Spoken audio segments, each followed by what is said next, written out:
আসসালামু আলাইকুম রহমতুল্লাহি ওয়া বারাকাতুহু। প্রিয় ভিউয়ার্স, আশা করি সবাই ভালো আছেন। আজকে যে বিষয় নিয়ে আলোচনা করব, বিষয় হচ্ছে কঠিন ফয়সালা। আর সেই ফয়সালা হলো আদালতের ডিগ্রি লাগবে অথবা জমির দলিল লাগবে, তাছাড়া জমির মালিকানা পাবেন না। খতিয়ান কোনো কাজে আসবে না। কোন জমির খতিয়ান কাজে আসবে না আর কোন জমির দলিল অথবা আদালতের ডিগ্রি লাগবে, রায় লাগবে, তারপরে আপনি জমির মালিকানা পাবেন। তারপরে সম্পত্তি বেচা বিক্রি হস্তান্তর করতে পারবেন। তাছাড়া আপনি বেচা বিক্রি হস্তান্তর কোনো কিছু করতে পারবেন না, কিন্তু আপনি সম্পত্তিতে ভোগ দখলে থাকতে পারবেন। এই বিষয়টি নিয়ে বিস্তারিতভাবে আলোচনা করব, তাই ভিডিও না টেনে সম্পূর্ণ ভিডিও দেখার জন্য অনুরোধ রইল। আর ভিডিও দেখার পরে যদি ভালো লাগে, মন চায়, তাহলে চ্যানেলটি সাবস্ক্রাইব করে পাশে থাকা বেল বাটনটি অন করে দিয়ে আমাদের সাথেই থাকুন। প্রিয় ভিউয়ার্স, আজকে যে বিষয়, এই বিষয়টি অত্যন্ত গুরুত্বপূর্ণ এবং চমৎকার একটি বিষয়। বোঝার অনেক কিছু আছে। ভিডিওটি দেখার পরে কেউ একতরফা গায়ে টেনে নেবেন না। চিরন্তন সত্য কথা, বর্তমান যে সময়, বর্তমানে তথ্য প্রযুক্তির জামানায় ভূমি সংশ্লিষ্ট বিভাগ থেকে শুরু করে সাব রেজিস্ট্রার অফিস পর্যন্ত যে সিস্টেম বা পদ্ধতি চালু করা হয়েছে, সেখানে আপনার কিছু কিছু সম্পত্তির মালিকানা পেতে হলে আপনাকে দলিলের মাধ্যমে আসতে হবে, অথবা আপনাকে বিজ্ঞ আদালতের ডিগ্রির মাধ্যমে আসতে হবে। আর যদি আপনি এটি না করেন, তাহলে ওই সম্পত্তির যে অধিকারের ভিত্তিতে আপনি ওই সম্পত্তিতে ভোগ দখলে থাকতে পারবেন, কিন্তু মালিকানা পাবেন না। বিস্তারিতভাবে বলি, বিষয়টি এরকম যে আমি আপনাদেরকে যে বিষয় নিয়ে আলোচনা করছি সেটি সম্পূর্ণভাবে পূর্বপুরুষের সম্পত্তি অথবা পৈতৃক সম্পত্তি, যেটিই আমি বলি না কেন, এই সম্পত্তির যদি আপনি মালিকানা পেতে চান, অরিজিনাল ক্ষেত্রে যদি ওই সম্পত্তির অংশের যে কোনো একটি অংশের আপনি মালিক হতে চান, তাহলেই আপনার জন্য প্রযোজ্য। এখন খতিয়ান কেন কাজে লাগবে না? খতিয়ান কাজে লাগবে না এই জন্যই যে আপনি কে, আপনি কার সম্পত্তির মালিকানা দাবি করছেন। আপনার নামে তো কোনো খতিয়ান নেই, দলিল নেই, আপনার কোনো ডকুমেন্টস নেই। আছে কার? আছে হচ্ছে আপনার বাবার অথবা আপনার মায়ের।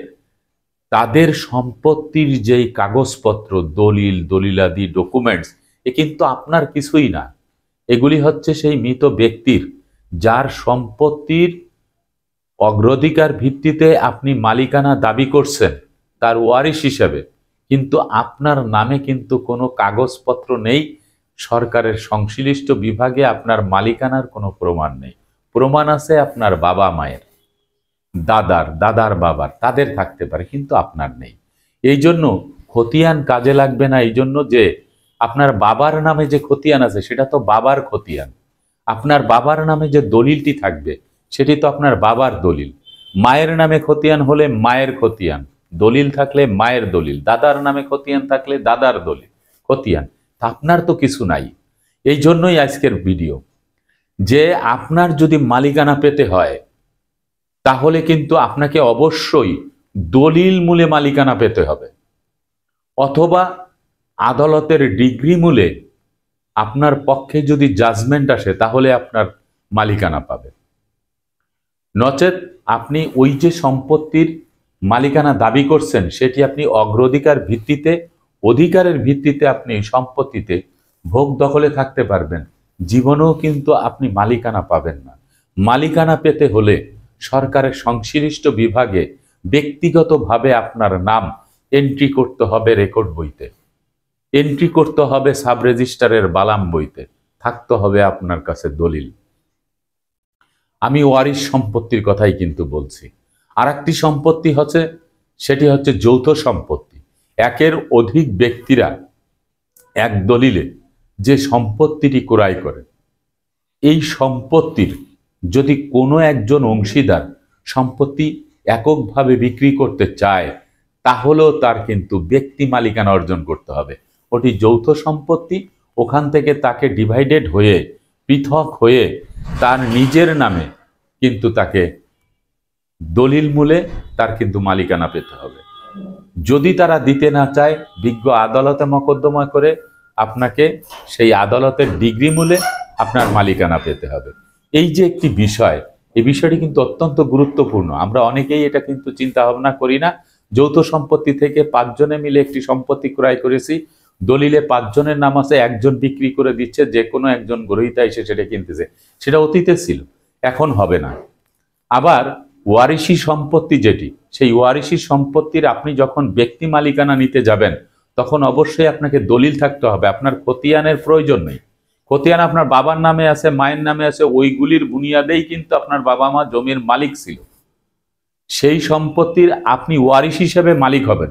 তো ওয়ারিশ হিসেবে মালিক হলে আপনাকে আপোষ বন্টননামা দলিলের মাধ্যমে মালিকানা পেতে হবে।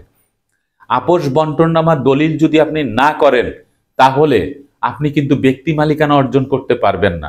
সরকারের কোনো সংশ্লিষ্ট বিভাগে আপনার নাম মালিক হিসাবে এন্ট্রি করা থাকবে না। যদি কোনো ওয়ারিশরা এই আপোষ বন্টননামা দলিল করতে না চায়, তাহলে বিজ্ঞ আদালতে আপনাকে বাটোয়ারা মামলা দিয়ে আপনার আদালতের ডিগ্রি মূলে, অর্থাৎ রায়ের মূলে আপনাকে মালিকানা অর্জন করতে হবে।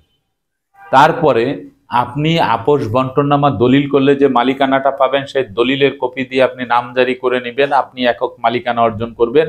আবার যদি আদালতের ডিগ্রি পান, সেই ডিগ্রি মূলেও আপনি নামজারি করে আপনি মালিকানা নিয়ে আপনি একক মালিকানা অর্জন করবেন।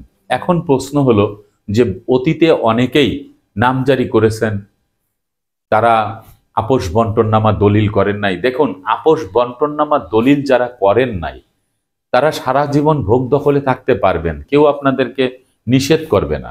আপনাদের নামে রেকর্ড হয়েছে, একটি রেকর্ড হয়েছে, সেই রেকর্ড বুনিয়াদে নামজারি করেছেন, আপনারা শান্তিপূর্ণে বসবাস করতে পারবেন। কিন্তু আপনাদের মৃত্যুর পরে অদূর ভবিষ্যতে এই যে বাবার রেখে যাওয়া সম্পত্তি, মায়ের রেখে যাওয়া সম্পত্তিতে যদি কোনো এক জায়গার সম্পত্তি, এক শরিকের সম্পত্তির যদি মূল্য যদি আকাশচুম্বী হয়ে যায়, কারণ আপনি যে সম্পত্তিতে আছেন তার 1% সম্পত্তি বিক্রি হচ্ছে 5 লক্ষ টাকা, আর অন্য আর একজন শরিকের জমি অধিগ্রহণ হয়েছে, সে 3 গুণ পাচ্ছে 15 লক্ষ টাকা।